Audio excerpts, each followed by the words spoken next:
Bonjour à tous, bienvenue dans l'interview. Il a présidé son premier conseil communal hier. Bonjour Yvan Mayer. Bonjour. Donc nouveau bourgmestre de Bruxelles. Il y avait la cravate pour l'investiture et on la laisse tomber dès le lendemain. Je reviens moi-même, voilà, tel que mes amis me connaissent. Et puis pour présider le conseil communal, voilà, c'est tout de même les gens de Bruxelles qui me fréquentent maintenant depuis longtemps, donc je n'allais pas jouer un personnage. Mais juste pour le jour de la passation de pouvoir. Non, c'est aussi pour dire que lorsque je représente toute la ville et pas seulement moi dans un débat, ben voilà, je mettrai la cravate s'il faut recevoir des personnalités importantes. Je ferai ce qu'il faut pour représenter la ville dignement. Alors le cap reste identique, seul le capitaine a changé, ce que vous avez dit à peu près hier. Vous confirmez, Bruxelles sous Mayer, ce sera la même chose que Bruxelles sous Tilmans ? Non, parce qu'on va changer Bruxelles. Mais ce qui avait été prévu avec Freddy lorsqu'on a conçu la nouvelle majorité, c'est évidemment ça qui va se poursuivre. Mais on va transformer Bruxelles.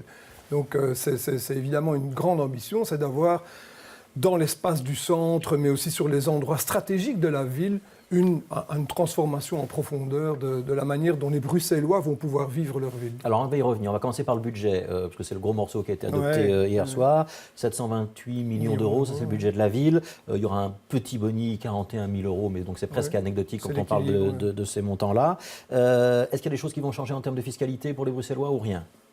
Non, et donc on a réussi à préserver l'équilibre sans devoir toucher à la fiscalité. On est encore à une fiscalité, il faut mêler deux éléments. Hein. Il y a l'impôt des personnes physiques, les additionnels à l'impôt sur l'IPP. C'est 6%. C'est 6%, donc on reste un des plus bas de la région et on est à 2008-2009 pour le précompte immobilier. Si on mêle les deux éléments, on reste tout de même dans une fourchette qui ne pénalise pas trop les Bruxellois, qui de toute façon, pour beaucoup d'entre eux, n'ont pas beaucoup de capacités contributives. Ça, c'est un vrai problème pour nous. Alors comment on fait pour équilibrer un budget si on n'augmente pas les impôts, qu'on ne dégraisse pas dans le personnel, et vous avez indiqué hier qu'on ne toucherait pas à la masse salariale ? Non.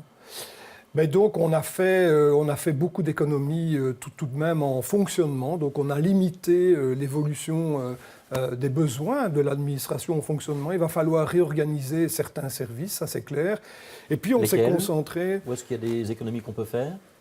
Je pense que dans le fonctionnement et dans les méthodes, notamment en utilisant peut-être un peu plus les nouvelles technologies, alors ça demande de l'investissement au départ, mais en termes d'amortissement et de coûts, c'est beaucoup moindre évidemment que les vieilles méthodes. Donc on va informatiser les services. Je pense qu'il faut aller un peu plus vers des méthodes qui sont beaucoup plus efficaces. Ça veut dire qu'il y a du personnel dont on va pouvoir se passer, des départs volontaires, des départs en prépension. Voilà, ça c'est. Je pense que si on doit aller vers ces mesures-là dans les prochaines années, parce qu'on va vers des difficultés, il faudra essayer de privilégier ça plutôt que des licenciements, plutôt que des mesures de type taxation ou quoi. Il faut évidemment essayer de préserver le fonctionnement de la ville et de préserver les habitants le plus possible. Alors, vous avez confirmé 45 millions pour les écoles et les crèches. Oui, c'est très important. Donc il y aura 1 millier de places dès 2014, c'est possible ?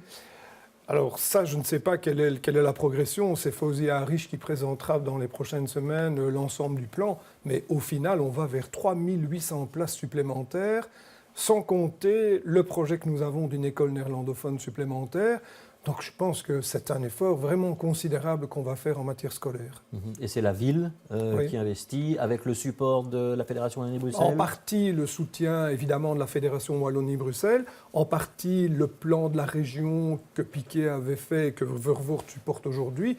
Donc il y aura une partie subventionnée par d'autres niveaux de pouvoir, et c'est tant mieux, et une partie évidemment que la ville assume sur fonds propres. Et ce sont des extensions, des rénovations, ou est-ce qu'il y aura de nouveaux établissements à moyen terme ? Oui, il y aura des nouveaux établissements, et ce qu'il faut, c'est évidemment rencontrer les besoins des habitants dans les quartiers où on a fait beaucoup de développement en termes de logement. Laken, Nederoverembeek, Aren, il faut être présent là avec des écoles nouvelles, avec des dispositifs publics en règle générale qui doivent être nouveaux. C'est une critique qu'on entend souvent dans ces quartiers. On a mis beaucoup de logements et on a un peu oublié les équipements collectifs. Notamment, il y a une forte demande en école, mais aussi en termes de crèches. Les habitants le rappellent souvent. Il y aura un centre sportif à Nederoverembeek ? Oui, d'abord, il y a une crèche qui va s'ouvrir maintenant. Dans le plan logement, le CPS avait prévu 48 places de crèche, notamment rue Brunn, à côté de la ferme des Pilifs. Donc, il y a des choses qui étaient prévues, mais on va devoir aller un peu plus loin. Et puis, le centre sportif, la deuxième phase sur Nederoverembeek, c'est un très gros investissement 22 aussi. millions. Oui, donc il y a là beaucoup de moyens qui vont aller vers les communes de la ville de Bruxelles, donc aussi Laken, aussi Neder-Overembeek, on ne pense pas qu'au Pentagone, évidemment. Alors, un gros dossier, c'est quand même malgré tout, vous avez fait référence, l'aménagement des boulevards du centre. Ouais. À terme, ça veut dire des places des piétonniers, moins de place pour la voiture, c'est ça l'idée? Oui, c'est-à-dire qu'aujourd'hui, vous avez au cœur de la ville une autoroute urbaine qui n'intéresse strictement personne, sauf ceux qui l'empruntent pour aller très vite de la place Rogier à la gare du Midi ou inversement.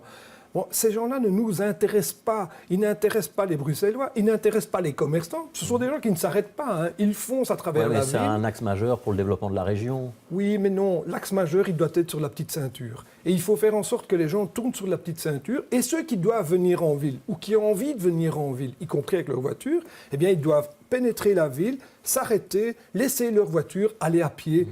Se détendre en ville, se promener, faire du commerce en ville. Et donc ça veut dire quoi? Ça veut dire qu'on rompt les boulevards, qu'on met des piétonniers, qu'on met des placettes?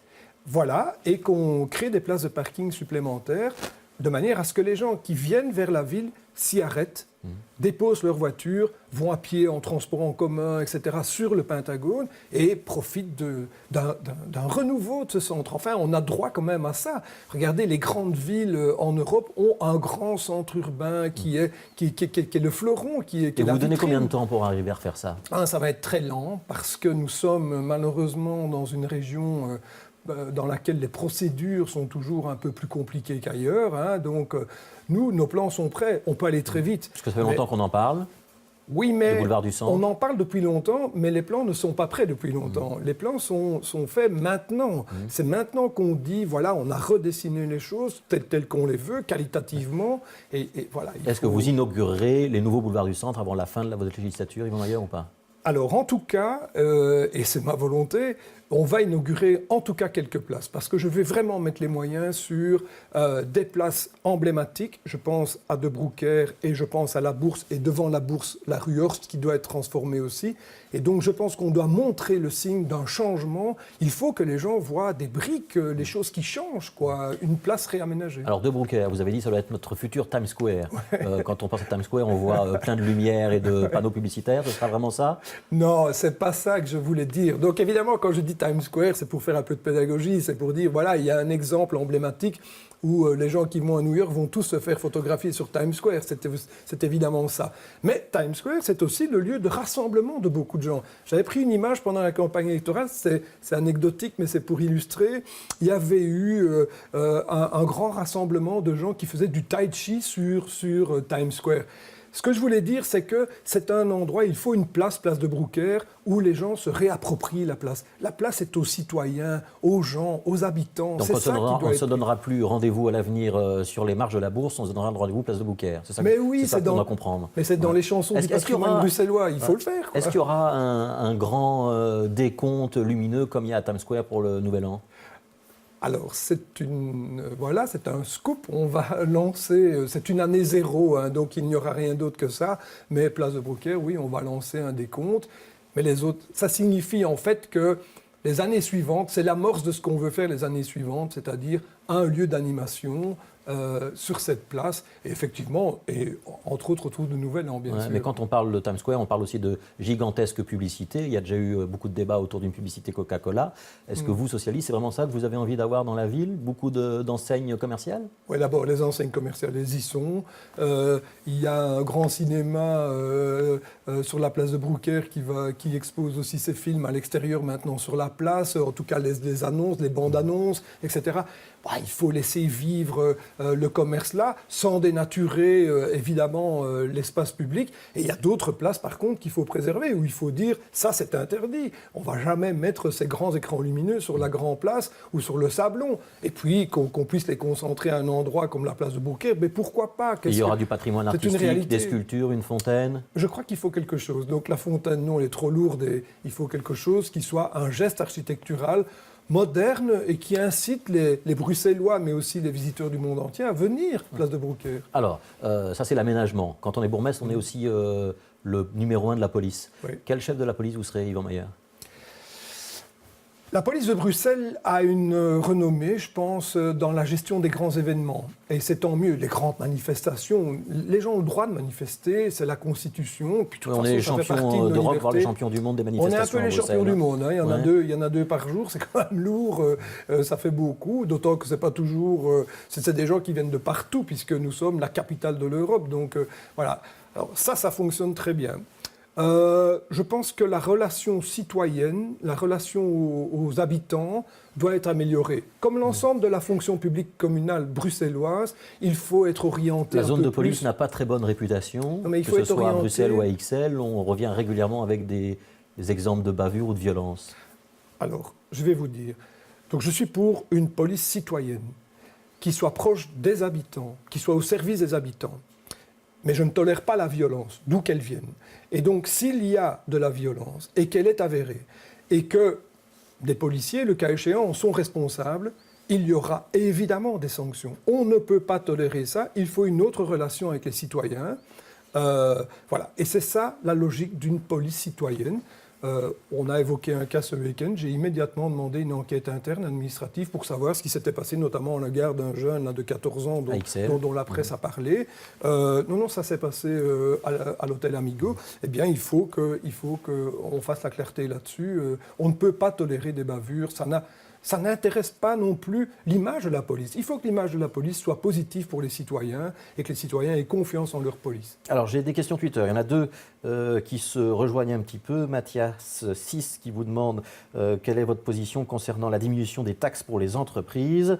Il fait référence à une déclaration du gouvernement bruxellois d'hier. Et puis Floriane de Kerkhove vous demande à peu près la même question en signalant que la pression fiscale serait, d'après elle, 2 fois plus importante à Bruxelles qu'en périphérie. Est-ce qu'il faut un pacte fiscal pour l'emploi ou pour les entreprises de la ville? Moi, je pense qu'il faut un package économique avec de la fiscalité, avec de l'engagement des entreprises d'investir dans Bruxelles, à condition que cela serve l'emploi. Et je pense que désormais, il faut avoir comme logique que tous les efforts que ferait l'État, c'est-à-dire les citoyens, en faveur des entreprises par de la fiscalité ou d'autres incitants, doivent servir aussi les citoyens à la fin. C'est-à-dire qu'il doit y avoir des retombées en matière d'emploi. S'il n'y a pas de lien entre les deux, nous ne sommes pas là pour faire des cadeaux aux entreprises. Ce n'est pas ça la logique. Il faut que les entreprises participent avec nous au redéploiement économique de Bruxelles, parce que c'est nécessaire. Ça veut dire qu'il n'y aura pas de stop fiscal sur ce qui pourrait concerner les entreprises à Bruxelles? Je pense qu'il faut réfléchir à cette logique, notamment des zones franches. Je pense que c'est quelque chose qui doit permettre une attractivité. À condition que ça crée de l'emploi. Mais voilà, on ne peut pas mettre à disposition les moyens de l'État pour finalement servir quelques intérêts de quelques-uns dans le privé. Non, il faut que ça serve l'intérêt général. Alors une toute dernière question. Maggie Debloc disait ce matin sur une radio que derrière les Afghans, il y avait des motivations politiques et elle visait à demi-mot le PTB. Vous qui connaissez bien ce dossier, c'est une manipulation politique derrière les Afghans? Bon, je pense qu'il y a une part de politique derrière, oui, bien entendu. Il y a des militants de cette cause et de toutes les causes successives depuis des années. Maintenant, c'est les Afghans. Avant, c'était d'autres nationalités. Ceci dit, il y a un problème. Je pense que le statut des Afghans dans notre pays doit être un statut particulier parce que la situation en Afghanistan est particulière, évidemment. Et donc il faut une sorte de moratoire. Je pense qu'il faut une réponse, en tout cas, au statut hybride dans lequel se trouvent ces gens aujourd'hui. Et il faut apporter une réponse claire de manière à ce que, voilà, on n'ait plus ces manifestations qui n'ont quand même pas beaucoup de sens. On doit pouvoir gérer ça de manière humaine. Merci Yvan Mayer d'avoir été l'invité de l'interview. Tout de suite, c'est la météo avec Patrick Vermeer.